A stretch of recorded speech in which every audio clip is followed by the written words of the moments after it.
오늘도 복된 수요 예배 자리에 나오신 모든 성도 여러분들 사랑하고 환영하고 또 이 어려운 시기에도 예배 자리를 지켜주시는 여러분들 마음 깊이 존경합니다.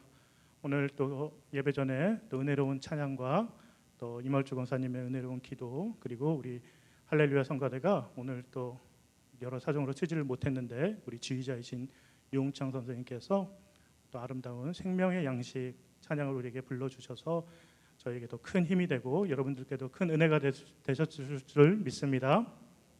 이렇게 각자의 자리를 맡아주심으로 이렇게 교회가 살고 예배가 풍성해집니다. 또한 이렇게 설교를 듣는 자리를 또 지켜주시는 여러분들께도 하나님의 큰 축복이 임하기를 축복합니다.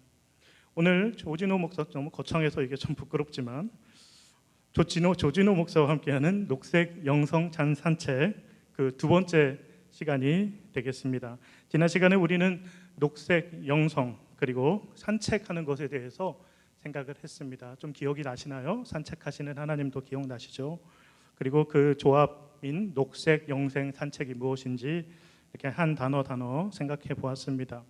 먼저 영성은 신앙생활 그리고 우리 일상의 삶과 구분된 신앙적인 영역만 우리가 돌보는 것이 아니라 생활신앙이라고 말씀드렸죠. 즉 삶 가운데 자연스럽게 녹아든 신앙에 관한 모색이 바로 영성신앙이라고 말씀드렸습니다. 우리가 살아있다는 것을 깊이 경축하고 묵상하는 가운데 그 생명의 근원이 되시는 하나님을 마음 중심에 두시고 그 다음에 모든 살아있는 것과 아름다운 연관을 맺으며 함께 살아가는 것, 이것이 영성신앙이라고 말씀드렸습니다. 그러므로 우리는 언제 어디서나 심지어 혼자 있을 때 그리고 일할 때 또 아무것도 하지 않을 때 심지어 숨만 쉬고 있을 때조차 우리는 영성적인 신앙생활을 할 수 있는 거예요. 창조적인 생명을 느끼면서 예수님이 영이 내 안에 머물고 하나님의 생명이 나와 내 주변에 가득함을 느끼는 게 바로 영성신앙이기 때문입니다. 다음으로 녹색에 대해서도 말씀드렸었지요. 녹색은 생명의 색입니다. 녹색은 또한 어우러짐의 색입니다. 녹색은 건강한 배부름의 색이며 평화의 색, 용서와 화해의 색입니다. 이 설교를 수요일 날 하고 토요일 날 우리 조미연 전도사님이 우리 교회 주변에 있는 여러 가지 나무와 꽃들에 대해서 설명을 하는 시간이 있었어요. 너무너무 재밌었습니다. 여러분들도 꼭 한 번씩 참여해 보는 기회가 있었으면 좋겠어요. 마치 담임 목사님으로부터 우리 막내 전도사까지 모두가 그냥 주일학교 학생이 된 것 같았어요. 우리가 그냥 쉽게 지나쳤던 식물들의 이름을 알려주고 깊이 관찰하게 하니까 얼마나 그 안에 큰 우주와 같은, 저 앞에 산수유꽃 보셨습니까? 한번 날 밝을 때 한번 산수유꽃이 어디 있는지 한번 찾아보시기 바랍니다. 그 안에 꽃 안에 꽃이 또 들어있고 그 안에 또 꽃이 들어있고 그 조그만 노란 꽃이 그렇게 신비로운 작은 우주와 같았습니다. 우리 주변에 있는 그런 생명들의 눈을 뜨는 것, 그냥 우리 교회를 그냥 꾸며주는 그런 나무들이 아니라 한 생명 한 생명이 의미가 있다는 걸 발견할 때 내 안에 영성의 깨어남을 느꼈습니다. 이런 것들이 바로 영성신앙입니다. 무언가의 도구로서 바라보는 게 아니라 그 생명 자체를 바라보는 그런 시각들. 그래서 우리가 쉽게 지나쳤던 그런 생명의 순간들을 깊이 관찰하고 빠져들고 그것에 집중해 주는 것, 이게 바로 영성신앙이라고 할 수 있습니다. 오늘 말씀의 19절 20절 보면은 아담이 하나하나 이름을 져주잖아요.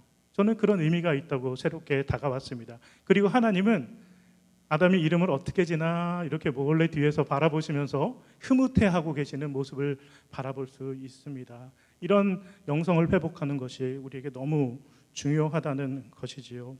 그러니까 우리 세상 만물은 우리 인간으로서 정복해야 될 대상이 아니라 함께 존중하고 관심 가져주며 사랑해야 할, 그 이름을 하나하나 알아줘야 할 그런 대상들이라는 것을 우리는 새롭게 깨달을 수 있어야 할 것입니다.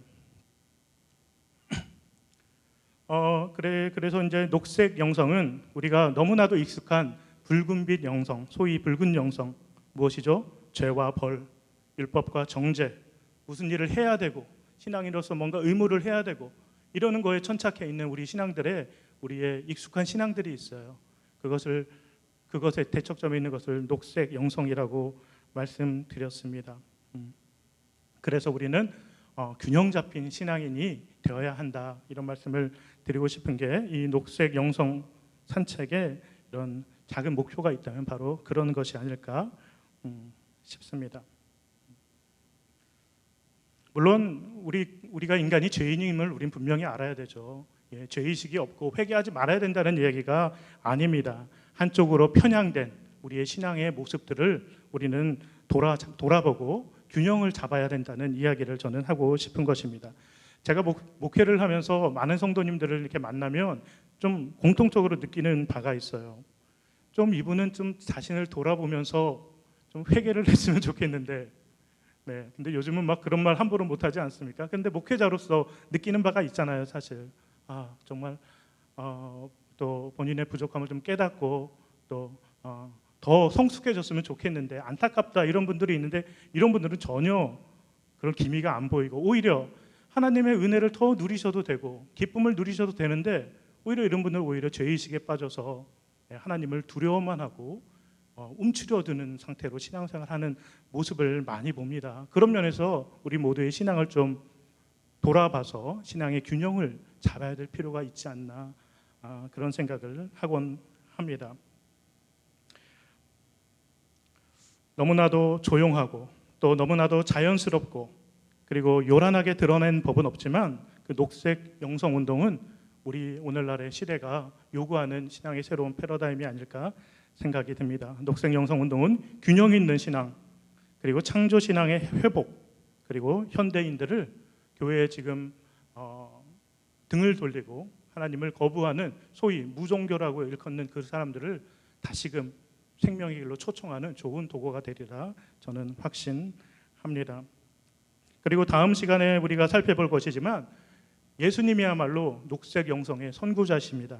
예수님의 생애, 그리고 그분의 말씀, 그리고 복음서에 남아있는 그 예수님의 말씀과 예수님의 사역의 여백을 바라보면은 예수님이 정말 녹색 영성의 선구자이셨음을 우리는 배울 수 있습니다. 나중에 그 이야기를 함께 나눠보기를 원합니다.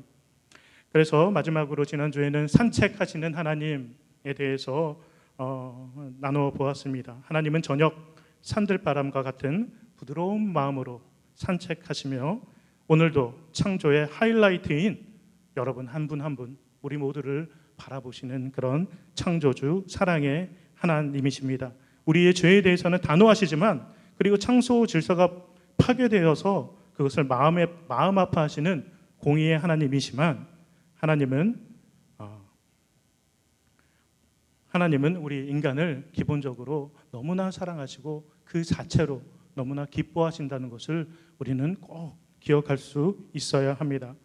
마치 부모가 자기를 닮은 아이를 그냥 있는 그대로 사랑하고 모든 것을 다 목숨까지 내어줄 정도로 사랑하는 것만큼, 하나님은 하나님의 형상이 담겨 있는 여러분 한 분 한 분을 너무나도 사랑하신다는 것을 여러분 꼭 기억하시기 바랍니다. 바로 그것이, 그 하나님의 마음을 깨닫는 것이 바로 녹색 영성의 시작입니다. 하지만 우리의 죄의식으로 인해서, 우리의 잘못 때문에 하나님이 부드럽게 산책하는 소리조차 우리를 찾아다니시고 벌하시고 정죄하시려는 그런 진노의 음성으로 듣고 있었던 바로 우리 자신이 문제였다는 것을 우리는 깨닫고, 우리는 부족할지언정 회개의 마음으로 하나님 앞으로 당당히 기쁨으로 나가서 하나님 품에 안기는 하나님의 진정한 자녀들이 되어야 할 것입니다. 바로 그런 것이 녹색 영성입니다. 하나님의 자녀라는 것은, 자녀가 그렇잖아요. 아무리 부모가 외부적으로는 대단한 사람일지라도 집에서는 그 품에 그냥 마구 안기는 것처럼, 우리는 하나님을 그렇게, 하나님의 자녀라는 것은 바로 그런 마음으로 하나님께 다시금 늘 안기는 것이라는 걸 여러분 꼭 기억하시기 바랍니다. 지난주 새가족 시간에는 요한복음 21장 새하늘과 새 땅에 대한 본문을 나누면서 여러분들은 삶 가운데 가장 눈물 지으면서 애통한 적이 언제이신지요? 그리고 또 새하늘과 새 땅이 말하는 듯한 그런 아름다운 하늘나라를 경험한 적이 언제입니까? 이런 제목을 가지고 여러 얘기를 나눴는데 얼마나 은혜로운 간증이 오고 갔는지 모릅니다. 근데 그 자리에서 제가 말씀은 못 드렸는데, 제가 정말 천국의 기쁨을 가장 느낀 순간이 있습니다. 2008년인데요. 그때는 제 아내가 공부를 한다고 이제 제주도에 있는 제 부모님, 그러니까 시댁이죠. 예, 부모님 집에 우리 강연이가 2006년생이니까 두 살 됐을 때 우리 아이 없이는 또 공부 못 하겠대요. 그래서 아이를 데리고 대신 우리 어머니가 이제 아이를 봐주시고 또 매일 도서관을 왔다 갔다 하면서 이렇게 공부를 할 때가 있었거든요. 그때는 저는 여기 보문동 아십니까? 여기 뒤에 보문동 원룸에서 혼자 살았어요. 혼자 살면서 그때 공립합창단을 다니고 또 여러 가지 활동을 하면서 이제 또 먹여 살려야 되니까요. 그리고 혼자 있으면 너무 외롭더라고요. 게다가 그 아기가 얼마나 그때가 예쁠 때입니까? 여러분 아시죠? 손주들 뭐 아기들 그때 제일 예쁠 때잖아요. 네. 맨날 눈물로 밤을 지내다가 이제 제주도에 내려가요. 그러면은 우리 부모님 사는 집이 딱 제주도 그 올레길이라고 있지 않습니까, 여러분? 올레길이 동네로 돌아가는 초입 길을 말하는데 진짜 일자로 뻗은 언덕 올레길이었어요. 이제 버스에 내려서 이제 올레길로 가는데 쫙 진짜 한 500m 넘어 언덕 직선이에요. 또 조천읍 와을리라는 동네인데 그 직선길 끝에 이제 할머니랑 그 아기가 딱 서 있는 거예요.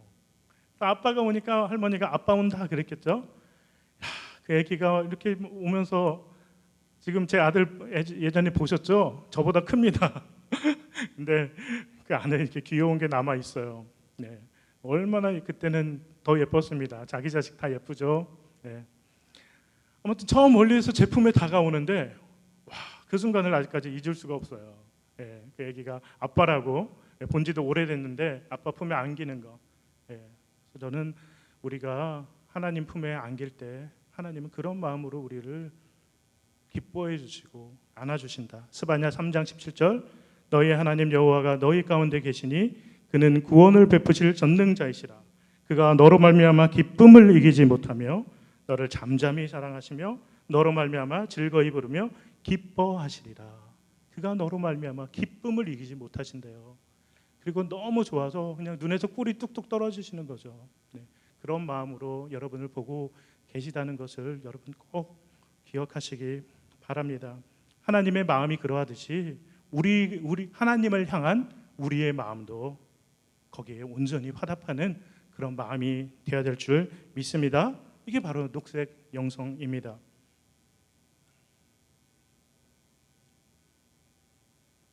그리고 우리가 여전히 죄로 인해서 가로막혀 있지만 우리 매주일 부르는 찬양 있지요. 네, 주는 평화 막힌 담을 모두 허셨네. 네, 우리 그리스도께서 하나님과 우리 사이에 막힌 담을 모두 다 헐어 놓으셨습니다. 그러므로 우리는 그 십자가의 은혜와 구원의 은혜를 통해서 하나님께 나아갈 수 있는 거예요. 얼마나 놀라운 은혜인지 모릅니다. 네.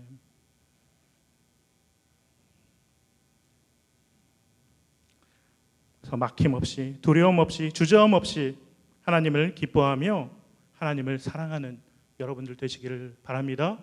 그런 녹색 신앙으로 나아가는 여러분들 되시기를 축복합니다. 그리고 때마다 그럼에도 우리의 또 죄로 인해서 우리의 잘못으로 인해서 또 우리는 때마다 이렇게 무너지고 하나님을 두려워하고 하나님을 뭔가 꺼려하는 존재로 생각할 수가 있어요. 그럴 때마다 다시금 또 다시 그리스도의 사랑으로 십자가로 다시 나가서 하나님과 관계를 늘 회복하는 것이 우리 신앙이고 그래서 신앙 여정에는 이렇게 반복적인 예배와 신앙적인 루틴이 필요한 거예요. 그래서 매일 기도하고 예배에 참석하고 또 말씀을 묵상하고 새벽마다 통독을 하면서 하나님의 말씀을 듣고 이런 과정들이 우리에게 너무나 중요한 것입니다. 근데 반대로도 생각할 수 있습니다. 우리가 만약에 정말 우리 안에 우리 존재가 정말 하나님 창조의 하이라이트야. 내가 하나님이 너무나 사랑하는 존재야. 이런 것을 발견하면 바로 우리 안에서 창조 질서가 다시금 회복된다는 것이지요. 그래서 희망의 소리로 여러분들 기억하면서 여러분의 참된 가치, 참된 존재 의미를 발견해 나가면서 모든 창조물들과 함께 창조 세계의 기쁨을 충만하게 누리시는 여러분들 되시기를 축복합니다. 에덴 동산 중심에 하나님의 생명의 나무가 있었듯이 하나님의 말씀을 우리 삶과 우리 신앙의 중심에 놓고 사는 그런 신앙이 우리에게 필요한 것입니다. 그렇게 되면 우리 삶의 현실이 바로 에덴 동산이 되는 거예요. 그래서 오늘 그 말씀을 드리려고 합니다. 그리고 우리 삶의 중심에서 다시금 에덴 동산을 회복하는 것이 우리 예수님께서 그토록 꿈꾸셨던 하나님 나라의 회복이라는 것도 저는 말씀드리고자 합니다. 오늘 본문에는 에덴 동산이 등장합니다. 에덴 동산은 많은 문학 작품, 밀턴의 신라권이랑 같은 작품들, 또 하이든의 오라토리오 천지창조라는 오라토리오도 있고요. 그다음에 에덴 동산을 배경으로 한 수많은 명화 작품들이 많습니다. 이만큼 에덴 동산은 수천 년 동안 인간의 상상력과 그 예술 세계에 오르내린 인간이 바라던 그 파라다이스라고 할 수 있습니다. 그리고 우리는 또 그 에덴 동산의 그 마지막 이야기를 알죠. 인간이 쫓겨나게 된 이야기도 우리는 창세기 3장을 통해서 잘 알 수 있습니다. 근데 이 에덴 동산을 우리가 예전에 있었던 파라다이스 아니면 잃어버린 낙원이라고 생각하면서 생긴 부작용이 있어요. 지금 여기는 어쨌든 에덴 동산이 아니니까 그럼 여기는 저주받은 땅인가? 이런 생각이 자연스럽게 들 수 있다는 것이지요. 그래서 이 땅을 착취하고 정복하고 경쟁하고 벌받듯이 그냥 열심히 살아가야 되는 그런 생존 경쟁의 터전으로만 우리는 생각하게 됩니다. 사는 게 힘드니까 신앙을 의지하긴 하는데 그 삶이라는 그 신앙의 터전이 저주받는 땅이라면 그게 어떤 의미가 있겠습니까? 그래서 에덴 동산을 막연히 옛날 옛적에 있었던 잃어버린 땅, 그리고 지금은 저주받은 땅, 이런 패러다임 자체가 우리 신앙을 자꾸 좀 뭔가 어렵게 만드는 그런 원인이 되고 있다는 것이지요. 그러므로 우리는 에덴 동산에 대한 생각을 조금 바꿔야 할 필요가 있다고 저는 생각합니다. 지난 시간에 아담과 하와 어땠습니까? 그들이 낙원을 잊어버린 것은 낙원에서 쫓겨났을 때가 아니에요. 잘 생각해 보시기 바랍니다. 그들이 낙원을 잊어버린 것은 낙원에서 쫓겨났을 때가 아니라 하나님의 산책하시는 부드러운 소리를 심판과 정죄의 소리로 듣게 되었을 때, 바로 그때 이미 그들에게는 낙원은 사라진 것이죠. 네. 오늘 말씀 8절을 함께 띄워주시고 보겠습니다. 8절 함께요. 시작. 여호와 하나님이 동방의 에덴 동산을 창설하시고 그 지으신 사람을 거기 두시니라. 아멘. 하나님은 동방의 에덴 동산을 창설한 게 아니라, 글자를 잘 보세요. 에덴의 동산을 창설하셨다. 그렇죠? 동방의 에덴 동산을 창설하신 게 아니라 에덴의 동산을 창설하셨다. 예. 용인 에버랜드, 용인의 에버랜드를 창조하신 것이 용인 에버랜드를 만든 게 아니라는 것이죠. 그래서 에덴은 그 지명 이름이고 하나님은 동산을 창설하셨다는 것이죠. 비슷한 말 같지만 좀 다른 말입니다. 에덴 동산은 하나밖에 없는 고유 명사가 아니라 에덴이라는 그 지명에 하나님께서 동산을 만드셨다는 것이지요. 그래서 우리는 지금 우리의 자리에서도 하나님이 마음만 먹고 창설하시고 우리가 발견하기만 하면 에덴 동산 같은 동산을 누릴 수 있다는 거예요. 찬송가 557장, 찬송가 557장 새롭게 나온 찬송가인데 우리 함께 불러보기 전에 제가 1절만 낭송해 보겠습니다. 에덴의 동산처럼 복되어라 우리 가정, 날마다 양식 주사 건강하게 하시오며 은혜의 단비 내려 풍성하게 하시오니 우리 주 하나님께 감사 찬송 드립니다. 에덴에 있는 동산만 동산이 아니라 우리 가정도 주님께서 복 주시면 에덴의 동산과 같은 동산이 될 수 있다는 얘기죠. 우리 함께 1절 불러보겠습니다. 557장입니다.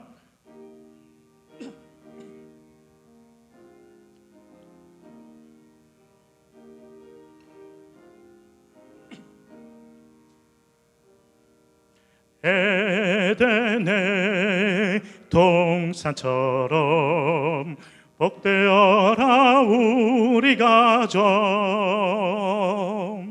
날마다 양식 주사 건강하게 하시오며 은혜 은혜의 담비 내려 풍성하게 하시오니 우리 주 하나님께 감사 찬송 드립니. 1절 다시요. 힘차게. 에덴의 동산처럼 복되어라 우리 가정. 날마다 양식 주사 건강하게 하시오며 은혜의 담비 내려 풍성하게 하시오니 우리 주 하나님께 감사 찬송 드립니다. 아멘. 네, 막 덩실덩실 저도 춤을 추고 싶은데 지금 참고 있습니다. 네. 저 초가 삼간에 살더라도 하나님이 주인 되시고 때마다 은혜 베푸시고 그 은혜에 대한 감사가 풍성하고 그 안에서 온 가족이 건강하고 화목하면 그것이 에덴 동산 아니지. 에덴이 아니니까 여러분 이름 붙이면 되겠어요. 예, 진호 동산, 권세 동산 이러면 되겠어요. 흥창 동산 이러면 될 것 같아요. 그곳이 바로 하나님이 주인 되시고 온 가족이 감사하며 은혜를 누리며 사는 것이 우리의 동산이 된다는 것입니다. 사랑하는 성도 여러분, 너무 이제 에덴 동산 그리고 여기는 저주받은 땅, 우린 쫓겨났어 이런 생각하시지 마시기 바랍니다. 지금 여러분들이 계신 곳에 여러분들의 영적인 눈이 열리고 하나님을 중심에 모시고 마음이 열리면 그것이 바로 하나님의 여러분들을 위한 동산이 된다는 것을 여러분 꼭 기억하시기를 바랍니다. 하지만 에덴 동산이 항구적이지 못했던 것처럼 우리 또한 정말 힘들 때가 있죠. 네. 그리고 생각지도 못한 어려움을 겪을 때도 있고, 그렇죠? 아픔을 겪을 때도 있고, 또 심지어 가족 간에 갈등이 있을 때도 있죠. 그러면 정말 있는 곳이 정말 지옥처럼 느껴질 때도 있습니다. 그렇죠?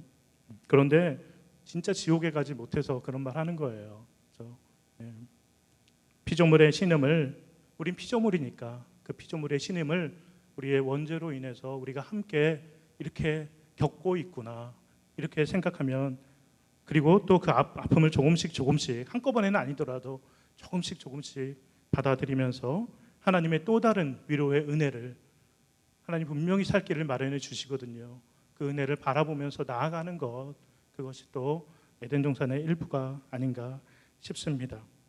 그러므로 그런 일들이 생기지 않도록 영적으로 늘 깨어 있는 것이 저는 제일 중요하다고 생각하고, 또 문제가 있을 때 녹색 영성의 자세로 바라보고, 맨 처음에 힘들지만 대면하고 또 생명의 해결책으로 또 기도함으로 해결해 나가는 여러분들 되시기를 축복합니다. 저의 예를 한번 드려볼게요. 제가 세상에서 제일 싫어하는 게 뭔지 아십니까? 교통체증이에요. 교통체증이 저는 너무 싫어요. 운전하는 것도 되게 싫어합니다. 그래서 제가 27살쯤에 독일 갔는데 그 전까지 대한민국에 살면서 내가 죽어도 운전 안 하리라 생각하고 운전면허를 따지를 않았어요. 네. 근데 이제 유학을 준비하면서 독일에 처음 나갔는데 거기는 진짜 운전자의 천국이, 그러니까 모든 교통의 천국이더라고요. 예.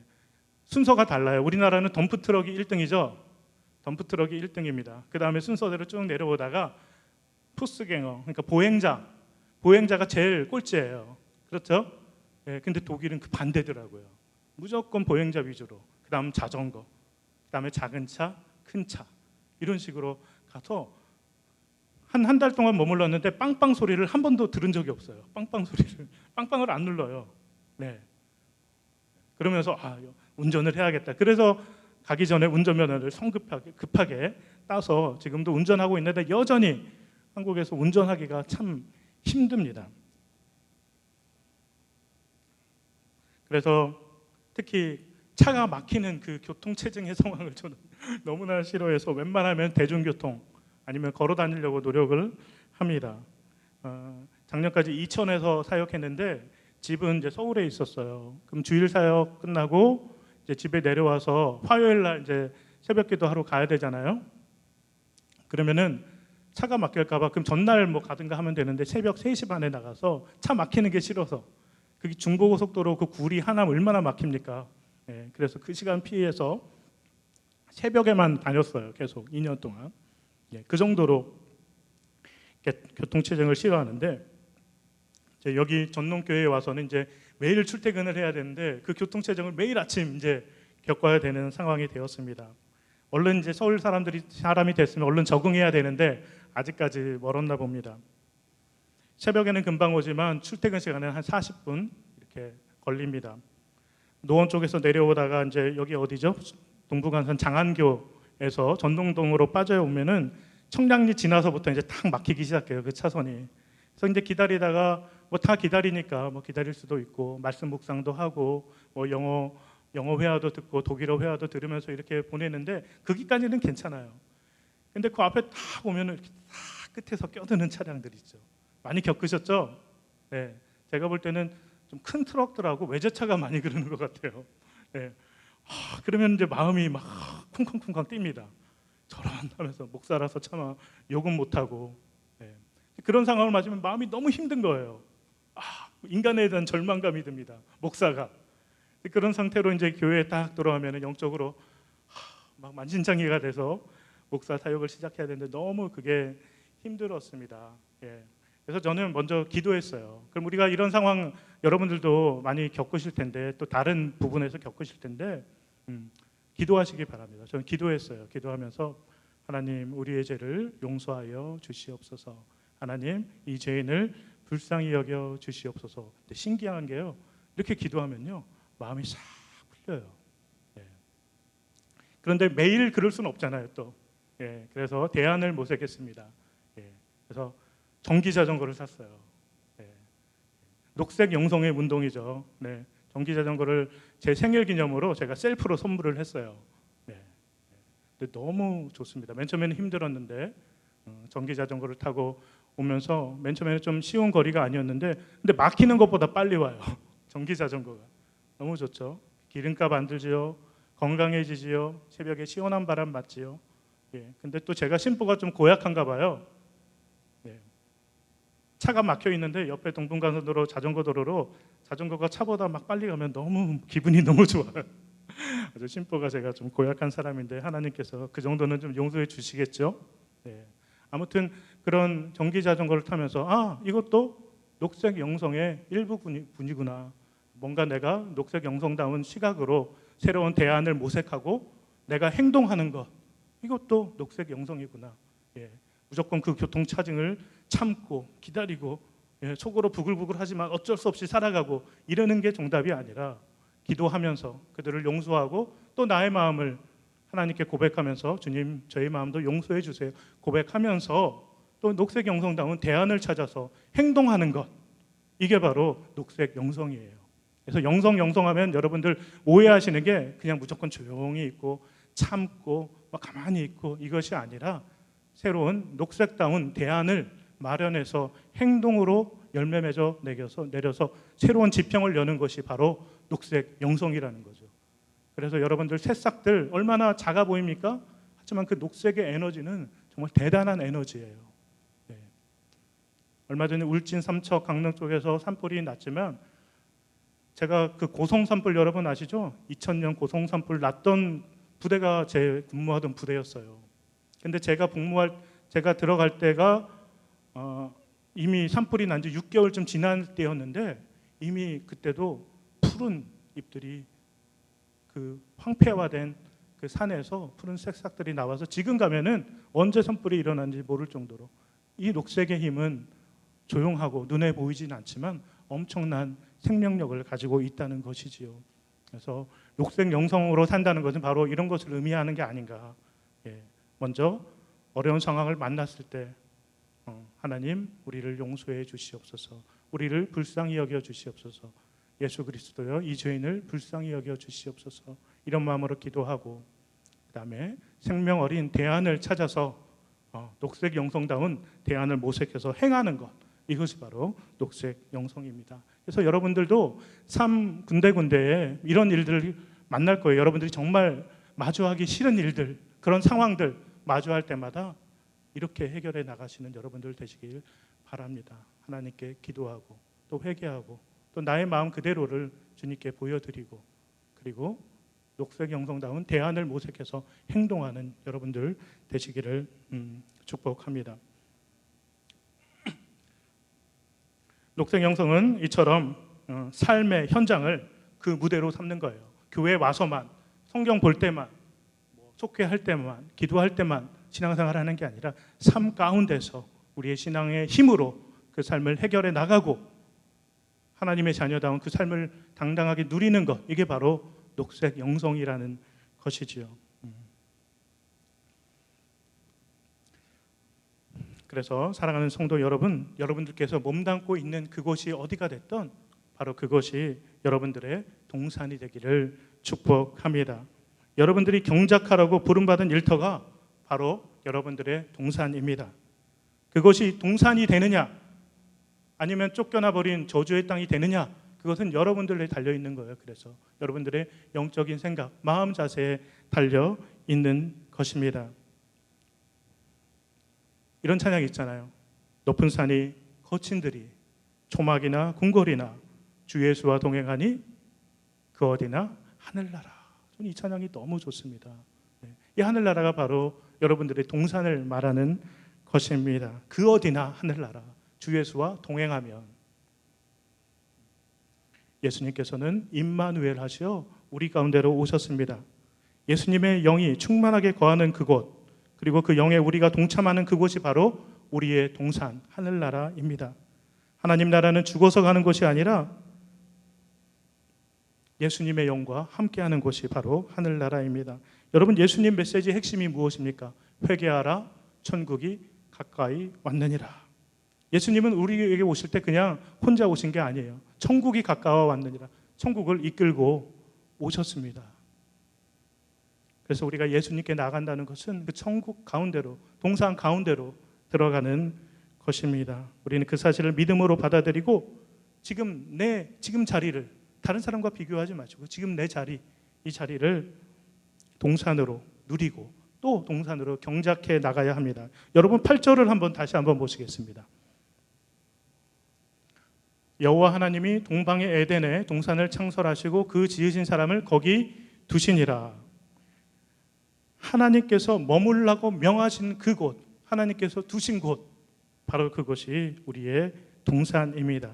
여러분들의 가정, 여러분들의 직장, 여러분들의 교회, 여러분들이 그냥 거니는 곳, 바로 하나님께서 두신 그곳이 동산이라는 것이죠. 그러므로 일은, 여러분들이 맡은 일들 때로는 너무나 반복되고 내가 이 일을 왜 하고 있지? 이런 생각 들 때 있지 않습니까?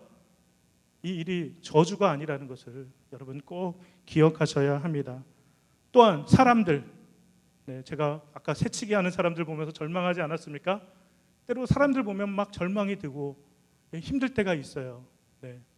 근데 나도 그런 사람 중에 하나일 수도 있다는 걸 우선 생각해야 되고요. 또 하나, 그런 사람들조차 하나님은 자신의 자녀로, 하나님의 자녀로, 아까 스바냐서 말씀처럼 그런 사랑의 눈으로 사랑하신다는 것을 우리는 기억할 때 이런 사랑의 여지를 발견할 수 있습니다. 그 한 사람 한 사람, 여러분 한 사람 한 사람에게 하나님의 형상이 담지되어 있다는 것을, 그리고 생명을 다하시기까지 그 한 사람 한 사람을 사랑하셨다는 것을 기억할 때 우리는 사람에 대한 그런 실망과 절망에서 벗어나서 에덴 동산을, 우리의 동산을 조금씩 경작해 나갈 수 있다는 것이죠. 우리는 또 에덴 동산 하면은 뭔가 일 안 하고, 그렇죠? 먹고 쉬고 막 그냥 열매 따 먹으면 배부르고 그냥 일 안 해도 되는 곳으로 생각하지 않습니까? 이것도 근데 오해입니다. 먹고 노는 것도요, 하루 이틀이지 좀 오래되면 힘들더라고요. 저도 지난 사역지를 마무리하고 전동교회 오기 전에 한 2, 3개월 푹 좀 쉬다가 나 고생할 만큼 했어 하면서 그러고 싶었거든요. 근데 한 달이 뭐예요? 한 2주, 3주 지내니까 힘들더라고요. 그래서 목사님께 전화했어요. 목사님, 저 좀 빨리 가면 안 될까요? 네, 그래서 좀 빨리 왔습니다. 여러분들 보고 싶어서. 네. 아무튼 놀고 먹는 것도 힘들더라고요. 네.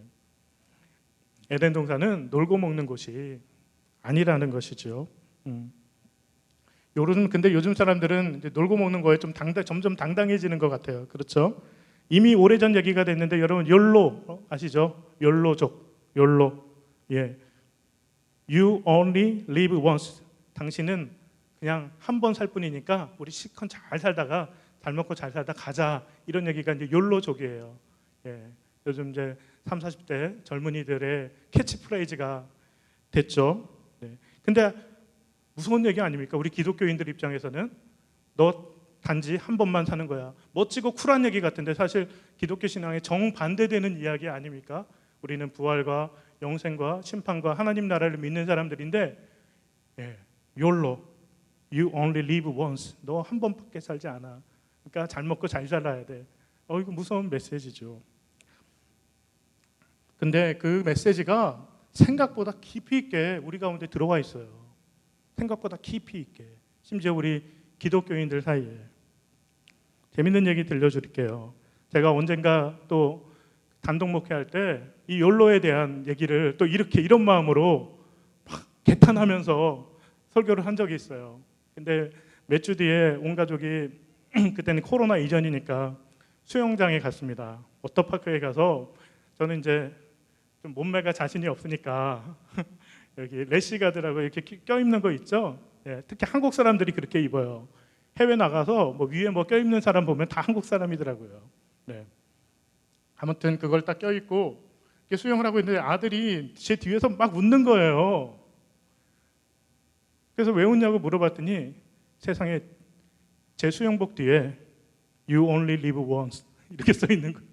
제 수영복 뒤에 욜로족의 캐치프레이즈가 이렇게 적혀 있는데 내 수영복 뒤에 당신은 한 번밖에 살지 않으니까 즐기며 살아라. 이 메시지가 적혀 있는데 그걸 가지고 목회자가 설교 시간에 그 욜로를 비판했다니 바로 그 욜로가 써 있는 옷을 입으면서 그 정도로 욜로의 메시지는 오늘날 사람들의 삶 가운데 깊이 있게 그렇게 들어와 있다는 것이죠. 그래서 현대인들에게 정말 일하는 거, 특히 정직하게, 성실하게 정직하게 일하는 것은 점점 어려운 일이 되어가고 있는 것 같습니다. 그러나 여러분 15절을 함께 보십시오. 15절 시작.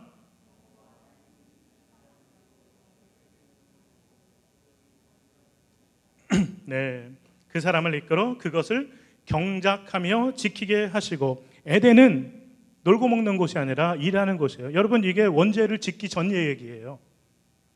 원죄를 져서 경작하며 지키게 한 게 아니라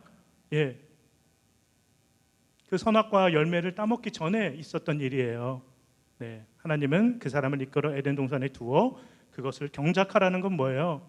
놀고 먹으라는 얘기가 아니죠. 일하라는 거예요. 그래서 일은 애초에 하나님께서 동산에서 사람들에게 축복하면서 주신 거룩한 소명이라는 거예요. 그래서 여러분 일하실 때 아이고 내가 아담과 하와가 에덴 동산에서 쫓겨나서 지금 이 모양 이 꼴로 이렇게 고생하고 있다. 이런 생각하면은 바로 그 자리가 이제 신락원이 되는 것이고요.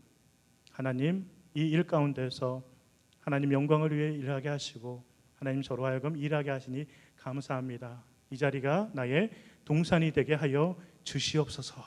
이런 마음으로 일하면요, 그 일이 무엇이 됐든 그 자리가 바로 동산이 되는 것입니다.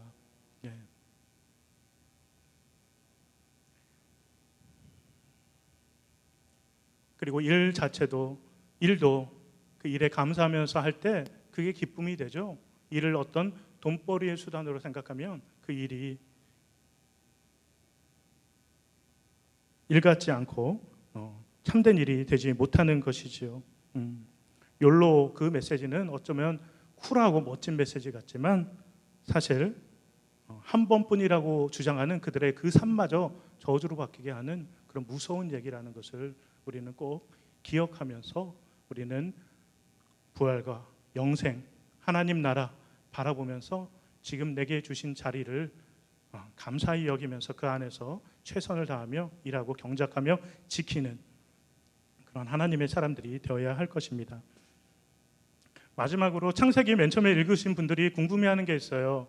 창조 이야기가 2번 나오거든요. 그렇죠? 1장에도 나오고 2장에도 나옵니다. 오늘은 2장 부분을 읽었는데 게다가 그 2번 이야기가 조금씩 좀 달라요. 그래서 왜 뭐 이상하다 이렇게 생각하는 분들이 있는데 그것은 하나님께서 이 창조 역사를 너무나도 중요하게 생각하셔서 그 창조 역사를 우리로 하여금 다양한 각도에서 바라보면서 깊이 묵상하라고 알려주신 거예요. 저는 가끔 뭐 야구 광은 아니지만 야구 중계를 가끔 보는데 우리나라 야구 중계 수준이 정말 세계적이라고 하더라고요. 예전에 그래서 WCC 야구 중계하는데 우리나라 야구가 막 이쪽 카메라 저쪽 카메라 해서 합성해서 막 이렇게 무슨 뭐라고 하죠? 살아있는 영상처럼 여러 각도에서 찍어서 하는 걸 보고 미국 메이저리그 중계하는 팀들이 놀랐다고 하더라고요. 그래서 같은 사건도 다양한 각도에서 바라보면서 볼 때 우리는 깊이 이해할 수 있죠. 그만큼 창조 이야기가 너무나도 중요하기 때문에 하나님은 창세기 1장과 2장을 통해서 우리 하여금 다른 각도로 그 창조의 역사를 바라보게 하신 것입니다. 그만큼 창조 역사를 이해하는 것이 너무 중요하다는 것이죠. 그리고 그 창조 신앙의 중심에는 바로 이 에덴 동산에 대한 개념이 있다는 것이죠. 그러므로 에덴 동산은 창조 후에 구별되어 다시 창설된 특별한 장소가 아니라 창조 자체였다는 거예요. 창조 세계 자체가 바로 에덴 동산이었습니다. 그리고 여전히 여러분들 삶 가운데 유효하다는 것입니다.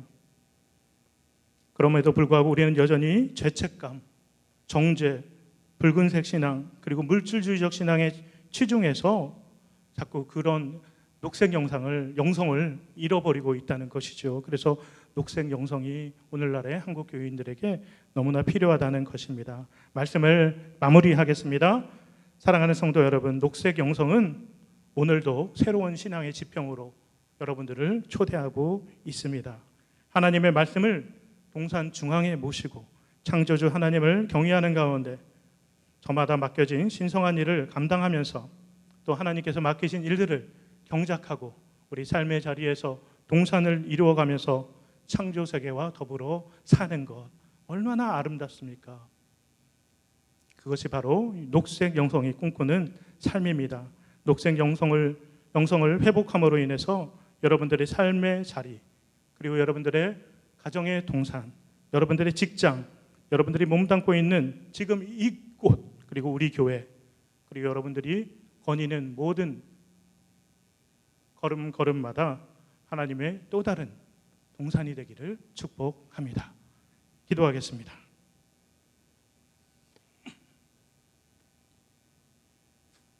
하나님 감사합니다. 오늘 저희들에게 새로운 녹색 영성의 말씀을 주셔서 우리 삶의 자리에서 우리의 가정에서 우리의 일터에서 그리고 걷는 우리의 걸음걸음마다 하나님께서 우리에게 새롭게 주시는 동산을 바라보게 하심을 감사합니다. 우리가 녹색 영성을 회복해서 하나님의 은혜의 자리로 또 우리를 너무나도 기뻐하셔서 잠잠히 사랑하는 눈으로 바라보시는 그 하나님의 품으로 늘 돌아가며 기쁨으로 안기는 저희들 되게 하여 주시옵소서.